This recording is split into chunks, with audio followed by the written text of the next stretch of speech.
और इस वक्त देश के जाने माने कथावाचक देवकीनंदन ठाकुर जी हमारे साथ सीधे जुड़ रहे हैं, लाइव जुड़ रहे हैं। उनकी तरफ चलते हैं। देवकीनंदन जी, बहुत बहुत स्वागत आपका जी न्यूज पर। और आपसे संवाद की आवश्यकता मुझे इसलिए पड़ी क्योंकि सनातन धर्म के अंदर ही विशेष रूप से शंकराचार्य जी अगर ऐसी बात करें कि जोशीमठ की दरारें हैं, उनको भर दें तभी चमत्कार मानेंगे, वरना तो सब छलावा है, तब आप क्या कहेंगे?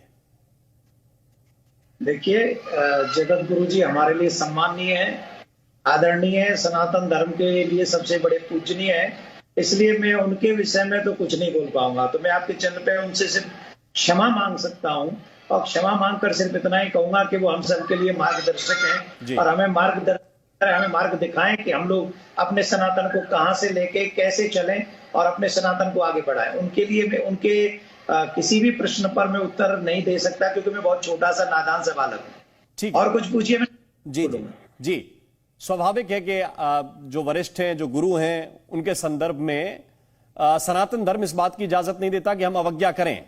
मैं इस बात को समझते हुए ये जरूर आपसे लेकिन सवाल करूंगा कि ये प्रश्न एक जगह से नहीं आ रहा है, ये प्रश्न कई जगह से आ रहा है कि पुलवामा में साहब आरडीएक्स कहां से आया, ये बताएं, दरारें भर दें, कोई कह रहा है कि कर्जा मिटा दें, हमारे प्रदेश पे बहुत कर्जा है।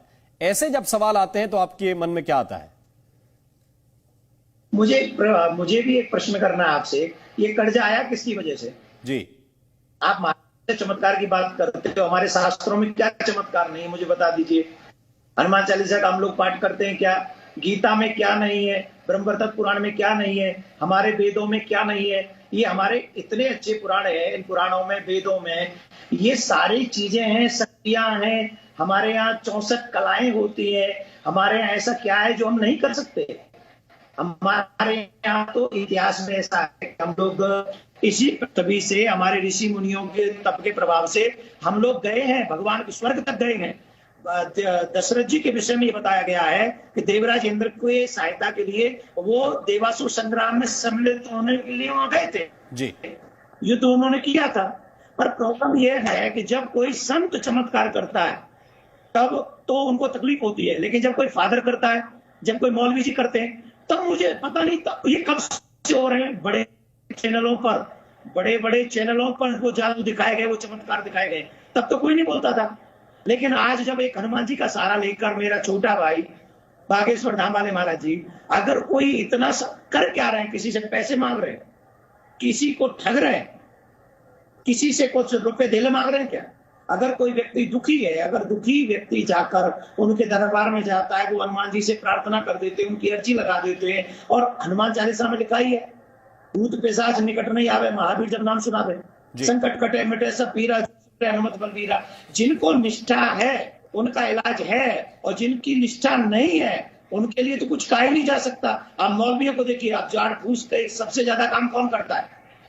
आप लोग मीडिया के लोग हैं, सब लोग जानते हैं, सबसे ज्यादा भूत प्रेत उतारने का काम कौन करता है? सबसे ज्यादा झाड़ फूस का काम कौन करता है? उनके साथ में, उन बहन बेटियों के साथ में, सनातनी बहन बेटियों के साथ में क्या क्या व्यवहार होता है, आप गुप्त कैमरा लेके जाइए, आपको पता चलेगा कि वो जितने भी भूत प्रेत उतारते हैं, एकांत में उतारते, कमरे में बंद करके उतारते हैं, कमरे में बंद करके। और एक आदमी उन्हीं भूत प्रेतों का इलाज या किसी संकट का इलाज अगर खुले पंडाल में कर रहा है, कैमरों के सामने कर रहा है, तो मुझे समझ में नहीं आ रही प्रॉब्लम क्या हो रही है। आप सनातनी हो ना, आप सनातनी हो ना, तो एक सनातन का आदमी पंडाल में बैठकर लोगों को भगवान से जोड़ रहा है, उनके संकट काट रहा है। और मैं कह रहा हूं, 1000 आदमी गए, 1000 आदमी अगर 500 आदमी पिट गए तो तुम्हारा क्या गया जी?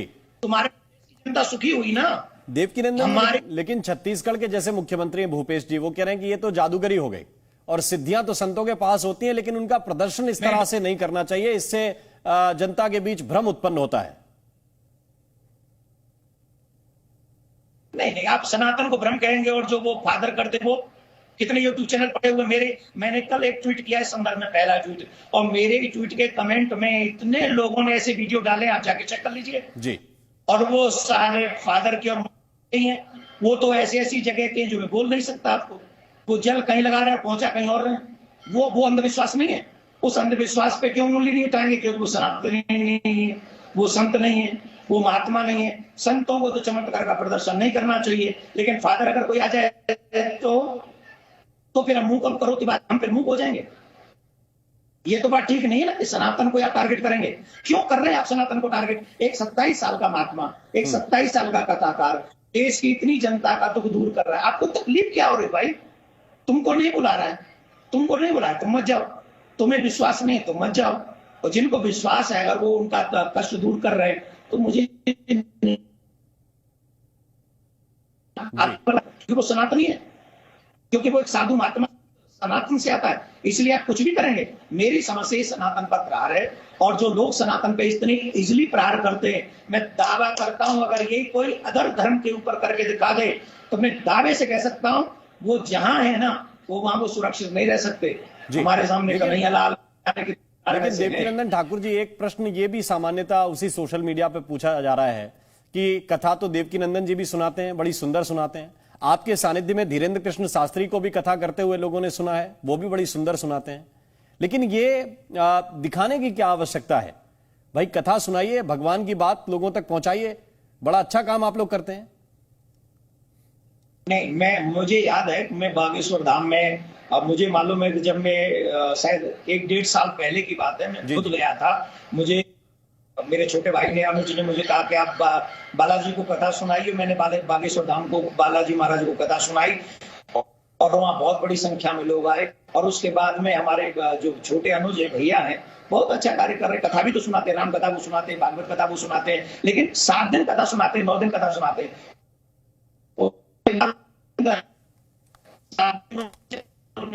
2 दिन से प्रॉब्लम है तो आप इग्नोर कर दीजिए। सनातनी होने के नाते क्या फर्क पड़ता है भाई? किसी के तो कष्ट दूर हो रहे हैं ना, मेरे और आपके नहीं हो रहे, लेकिन जिनके हो रहे हैं अगर उनको कुछ अच्छा मिल रहा है, आपके पेट में दर्द क्यों हो रहा है? मेरी समझ में नहीं आ रहा, आपके पेट में प्रॉब्लम क्यों है?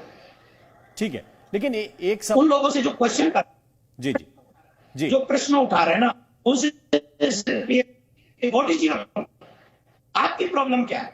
अगर आपको ये लग रहा है कि अंधविश्वास फैला रहे हैं तो जो अंधविश्वास पहले फैला चुके हैं उनको जेल में डालिए।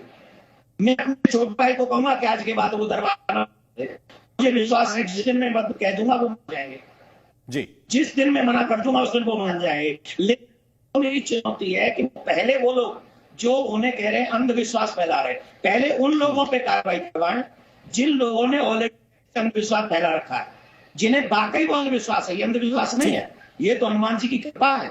लेकिन बिल्कुल देवकीनंदन जी, इसकी चर्चा के आयाम कई हैं। आपसे गुजारिश है एक बहुत ही छोटा सा 2 मिनट का सिर्फ ब्रेक हमें लेना है। आपके साथ ये संवाद हम जारी रखेंगे क्योंकि कई चीजें ऐसी हैं जिनके उत्तर आम लोगों को मिलने चाहिए। एक छोटा सा ब्रेक, तुरंत हाजिर हो रहे हैं।